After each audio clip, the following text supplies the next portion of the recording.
Welcome to Indiana Outdoor Adventures. We've got an exciting time on the mud flats in a cornfield today. We're out on a roundup for crayfish, otherwise known as crawdads. Now there's something really unique about crawdads is they've got this tail meat on them that tastes like lobster. Now we're going to be out fishing, hunting, I'm not sure what it is we're doing. We're out looking for crawdads with a cast net in a mud hole. You know the old song, you get a line, I get a pole, we'll go down to the Crawdad Hole. Well, we found it here in southern Indiana. We've got some friends with us today, and we're going to be out cast netting for crawdads. It's a hole that's filled up from when the river flooded back in May, and you can see it's gone down quite a bit now. There were a whole lot more in earlier in the year when the water was fresh and had lots of oxygen, but the lower it gets, the least amount will be in here, and of course raccoons and predators will take their toll on it too. But we're going to get in here and let Travis do the casting, see if we can't pull some in that might still be in here. We're hoping there's going to be a mess. Okay, well let's see what happens. How far are we going out?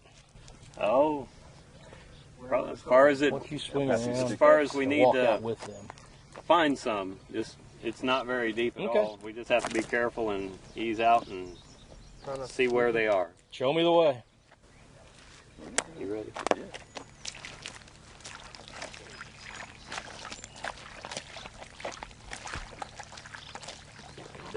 And there's a ton of little minnows in here.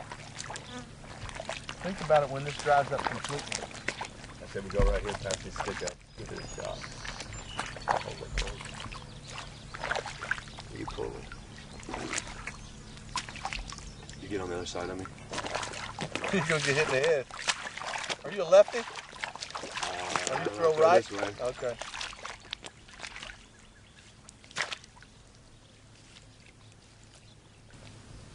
You know, just think of the amount of animals, fish and stuff that are in here that feed all the other animals. There's carcasses all up there.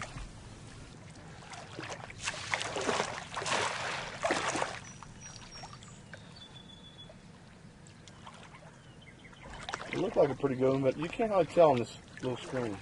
I thought I saw something moving in there. I'm not sure. There he is. There's a live one right there. It's a good one. And he's definitely the strongest survivors. What's left? Everything else has been dying. Yeah, good point. There's another one. Look, another one right here. yeah, I think there's another one on this side too. there's pieces parts in there. Ow, there's pieces parts in there. Yeah, they're coming. They're coming down. They're all out? Yep. I think No, there's one right here. There's one right here. the one drop out. There's another one right there. There he went. We had 5 of them. We got 4 in the bucket. Sweet. That was an all right throw. Now here's a soft one. You were talking about hard One, isn't it? Feel his back shell. His head, right? Hard? Yeah, it's hard. Okay, that's how you tell? Yeah, they're just the hard ones, and then and they always say that's a nice one. That's a good size one there. The soft shell, smallmouth like. Okay. That's a good Hold one. it. Now let it rip. That was a good throw. That right there ought to produce something if there's anything in there. There's a minnow, a live minnow, and there's a Crawdad crawdad. right there. Here's some more down here. Don't know if they're alive or not. Hang on a minute. Matt, can you get this crawdad right here in the net?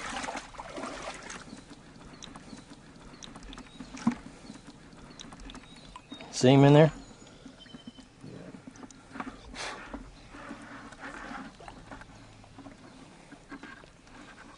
Okay, that's good. Are these hard shell or soft shell? These Or a mixture? There's a mix. We found the little gray soft ones and the big There's one right orange there by your hand. I can't tell if hard it's... ones. I think that's a pieces part. Yep. Yeah, it's a dead one. He's missing his tail, this one. Well, let's not eat that one. I know. No. Yep. I was surprised to find out that there's over 500 different species of crayfish. Oh, wow, really? And 350 of them, you can find them in North America. Wow. That's a lot of different kinds of crayfish. You ready? Yep. They're all edible. That's the best one yet. You got You got it going on. It was just early. He's awake now. Yeah. Hold it over in the bucket just in case. Stay tuned. We'll be right back with more Indiana Outdoor Adventures. Welcome back to Indiana Outdoor Adventures. Now, what you're seeing might look a little confusing if you missed the first segment of the show, but we're out fishing for crawdads with a cast net. Yes, we're in the proverbial Crawdad Hole. It's a mud hole left over from when the White River flooded in a cornfield, and all these crawdads got trapped. Mac and I are out with the guys trying to find some crawdads.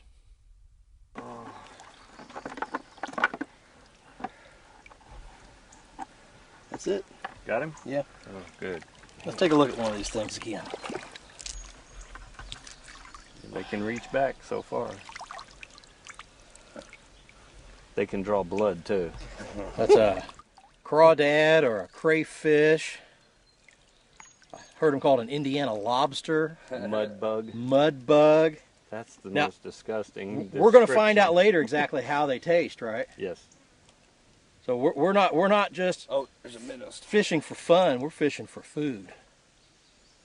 You get it? Good thing it's not for survival. Yeah. We don't have enough to feed us yet. You know, we joke around about calling these crawdads Indiana lobsters, but in reality, they are related to the lobster family. And they are crustaceans. They have pinchers. They have 4 sets of legs, 2 sets of antennae. But I'll tell you what, the pinchers here at the front, those are the ones that'll get you if you're not careful. They'll grab you and take a piece of skin off of you, that's for sure. But it's interesting because, you know, we think of these as something that just hangs out in the creeks and the ditches and the mud puddles. But, you know, in reality, crawdads have been around for almost 300 million years. They've been found in fossil records, even their mud towers that they make.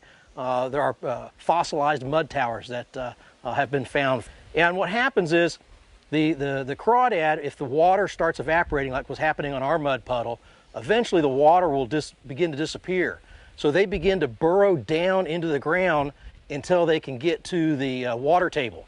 And they have to roll the mud out toward the top, and then it just kind of starts building up around the hole, and they create these towers. So the deeper they go, the more mud they have to roll up, and the taller the tower gets.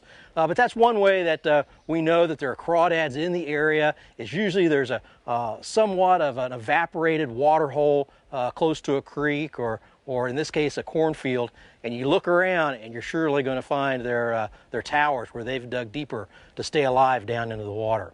Now, typically, crayfish are nocturnal, and they spend most of their time feeding on decomposing plant matter and minnows and night crawlers, but they do have to travel around. And what's neat is these guys, they can crawl forward, but if you startle one, they actually bend this tail, flip it back, and it propels them in reverse direction. Now that does 2 different things. If there's prey that's coming after them, maybe it's a great blue heron, maybe it's a largemouth bass, maybe it's some guys from Indiana Outdoor Adventures with a cast net.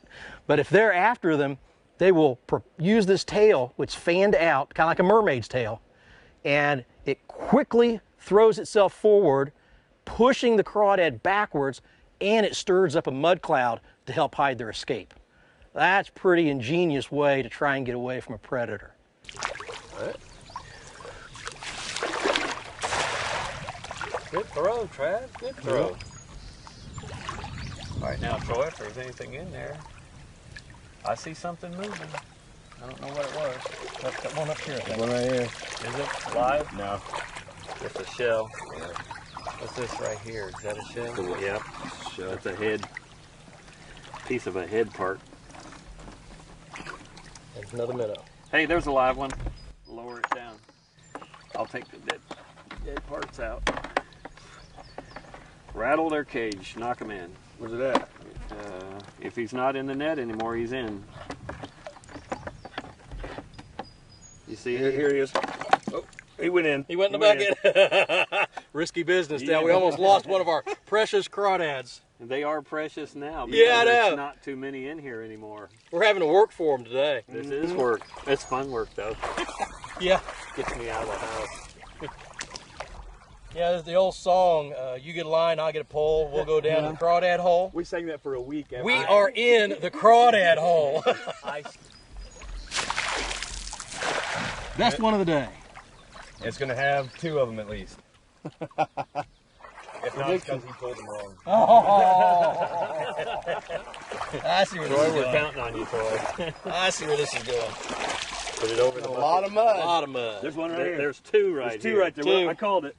Ooh, I'm about flipped Oh, out. there's another one. There's another one right There's here. a big one right here. All right, good throws. We're in the money, fellas. We finally found a few. This one's stuck in the net right here. I don't know if it's a pieces part or... Stay tuned. We'll be right back with more Indiana outdoor adventures. Well, Chuck, we're back from our extravaganza of catching crawdads with the cast net. We're all speckled up and muddy. You got it all over your feet. I've got it all over my shirt. But now the good part, right? Yes. Now we got them over here cooking on the, we're boiling them. Some vegetables right now. We got big old onions and some carrots and some corn and some potatoes. And then a little bit later, Chuck's going to take those crawdads and throw them in there. Of course, we got all kinds of names for those, right? Crawdads. I've heard plenty. Give me a couple of them. Oh, crayfish, crawdad, crawfish, mudbug, Indiana lobster. I like that one. Yes. I think a while ago I said we probably have a poor man's lobster. There you go. It fits us really good. But we noticed we got about 30, I think is what we caught. Yep. And it come from a little bitty, well, shrinking mud hole really in a field. Tell us how you came about to find this hole and how you knew there was crawdads there and what took you there. All right. A neighbor of mine up the road here, you'll see him on casting the net, Travis.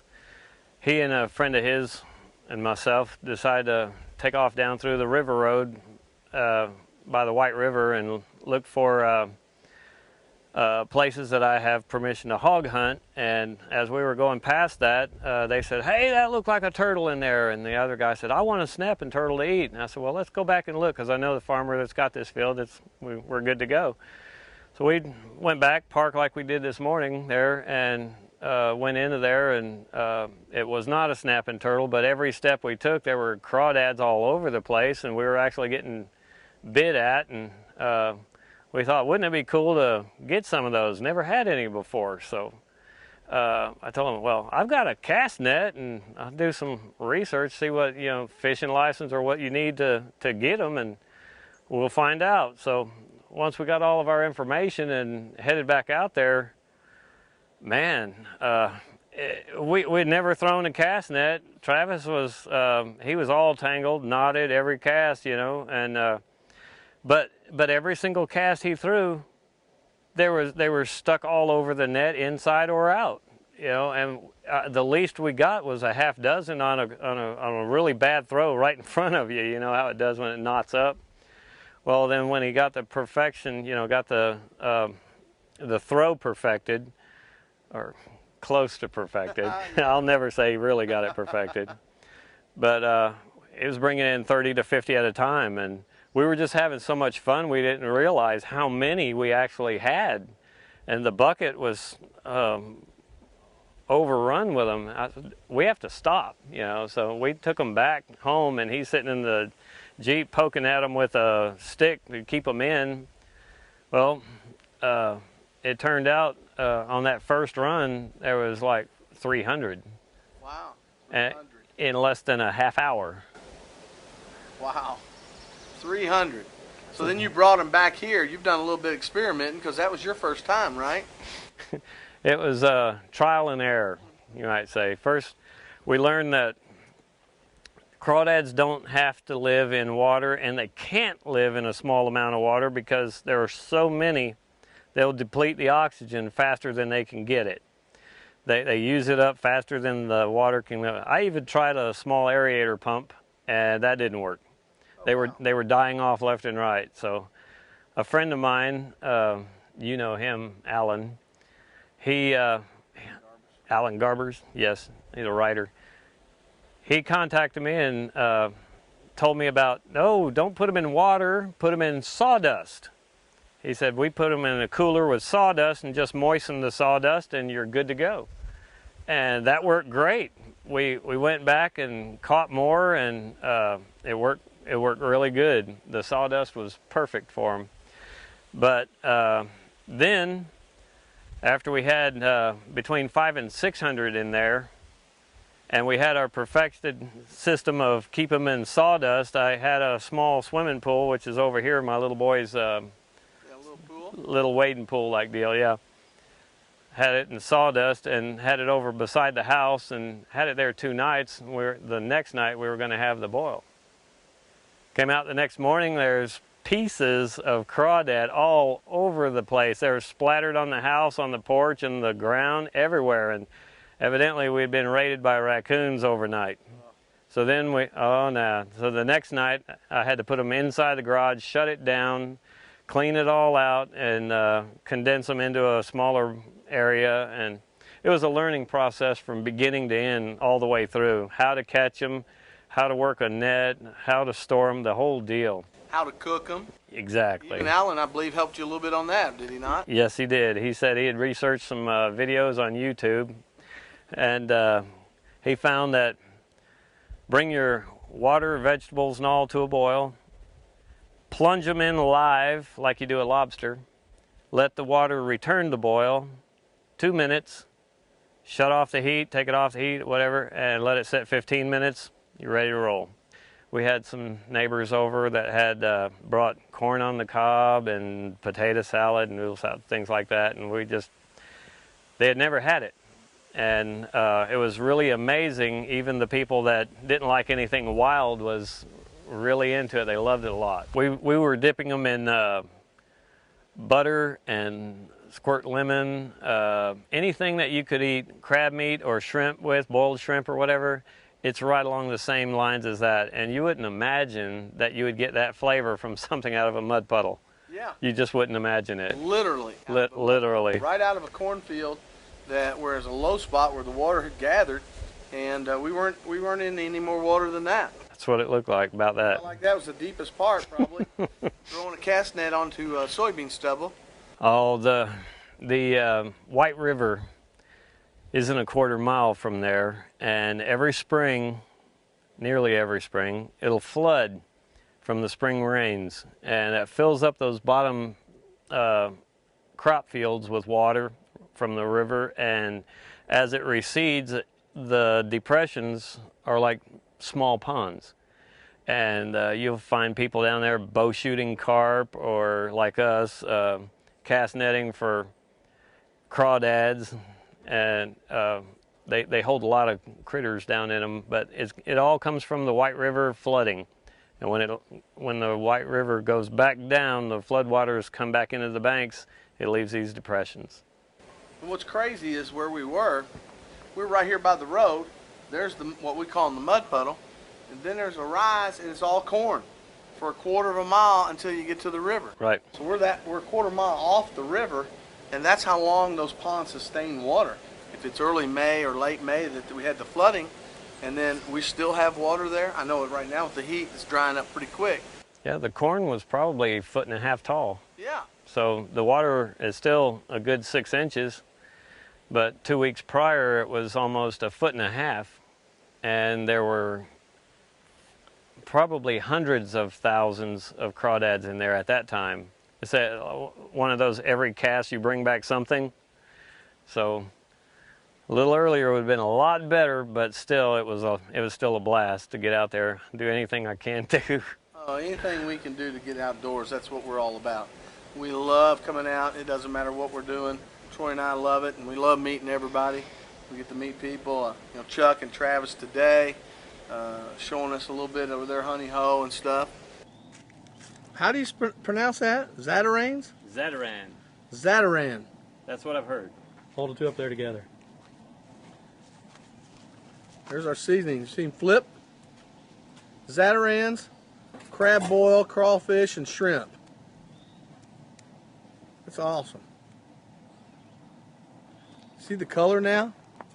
We've got them all cleaned up. Troy cleaned it up. Chuck, these guys cleaned them up, and now they're not all drenched in mud. He just doesn't realize he's going to be boiled in this. I'm going to put one box in now, let the vegetables permeate. Is that a good word to use for that? That's a good one. It'll get into it. See what it looks like? Looks like a bunch of bird seed. It does. It's got a lot of cayenne pepper and stuff in it. See these big round balls there? Yeah. We'll let the veggies do some, and we'll use the other one right when the vegetables are just about done. We'll open the other one, put it in while we put in our little mud bugs. Now, as Mac mentioned, we had to get these things cleaned. We held this bucket of crawdads under running water, a tap, for, I don't know, maybe 10 minutes just to get all that crazy mud washed out of them and get them cleaned up. And yes, we are dumping them in alive, just like you would a lobster. Boiling them alive seals in that flavor and cooks them within their shell, making for an incredible taste treat. You can see here that they mixed really well with all of our seasonings. Okay, what do you got here, Mac? This is our crawdad boil. Carrots and potatoes and corn and onions and our nice Indiana lobster crawdads. They're all orange and looking good. Unbelievable. Look at all the seasoning that's sitting on top of this. I can't wait to take a bite of it.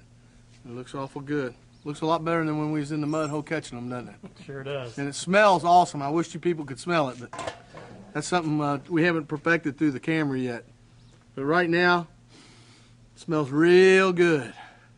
Here's our crawdad we caught.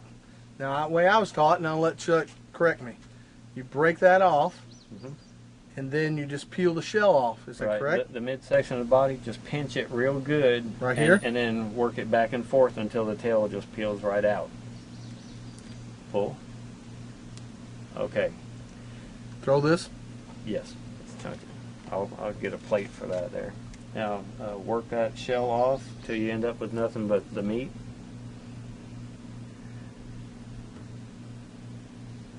Oh, I can feel it.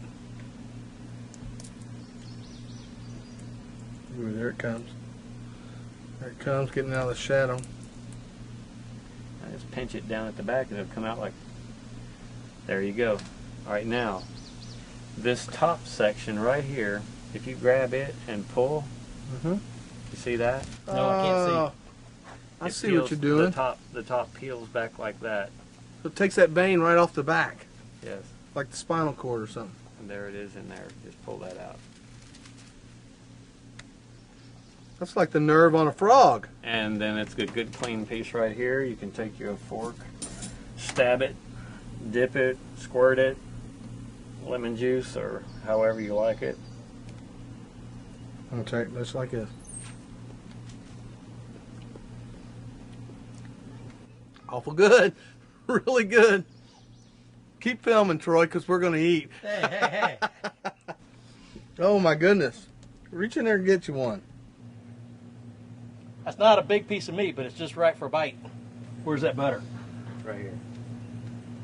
It's enough that when you want more. That's what it is. Now slide the Sit lid right over. there. Now That's what it is. that's off one of the bigger ones.